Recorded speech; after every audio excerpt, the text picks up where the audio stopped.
শক্তিশালী ভূমিকম্পে কেঁপে উঠছে বিশ্বের বিভিন্ন দেশ। হঠাৎ করে পৃথিবীর এই টেকটনিক প্লেটগুলোর কেন এত অস্থিরতা? কেন আচমকায় প্রকৃতির এই রুদ্ররূপ? এই প্রশ্ন এখন সবার মনে। মাত্র কয়েকদিন আগেই ভেনেজুয়েলায় আঘাত এনেছে প্রলয়ঙ্কারী জোড়া ভূমিকম্প। ধ্বংসস্তূপে পরিণত হওয়া ভেনেজুয়েলার মাটি থেকে এখনও উদ্ধার হচ্ছে একের পর এক লাশ। বাতাস ভারী হয়ে উঠেছে পচা লাশের গন্ধে। এই বিভীষিকার রেশ কাটতে না কাটতেই এবার তীব্র কম্পনে কেঁপে উঠল উত্তর আমেরিকার দেশ মেক্সিকো।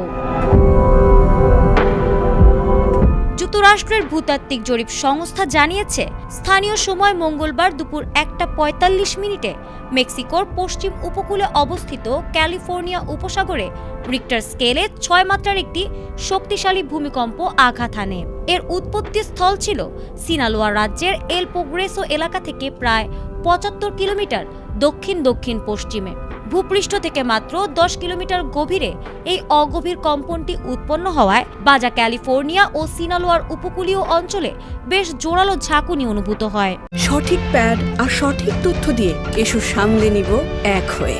Mona Lisa sanitary napkin. তবে স্বস্তির বিষয় হলো, মেক্সিকোর প্রাথমিক দুর্যোগ ব্যবস্থাপনা কর্তৃপক্ষের রিপোর্ট অনুযায়ী এই ভূমিকম্পে এখন পর্যন্ত কোনো বড় ধরনের ক্ষয়ক্ষতি বা প্রাণহানির খবর পাওয়া যায়নি। সমুদ্র উপকূলবর্তী এলাকাগুলোতে কোনো সুনামির সতর্কতাও জারি করা হয়নি।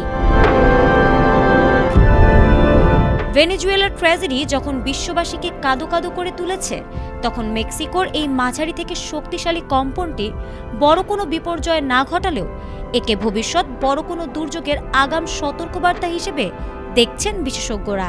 ইউএসজিএস এর তথ্য অনুযায়ী 19 থেকে 26 জুনের মধ্যে বিশ্বজুড়ে 4.5 বা তার বেশি মাত্রার মোট 93টি ভূমিকম্প রেকর্ড করা হয়েছে।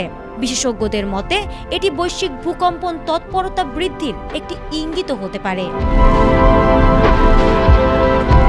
ফারহানা হক, এটিএন বাংলা।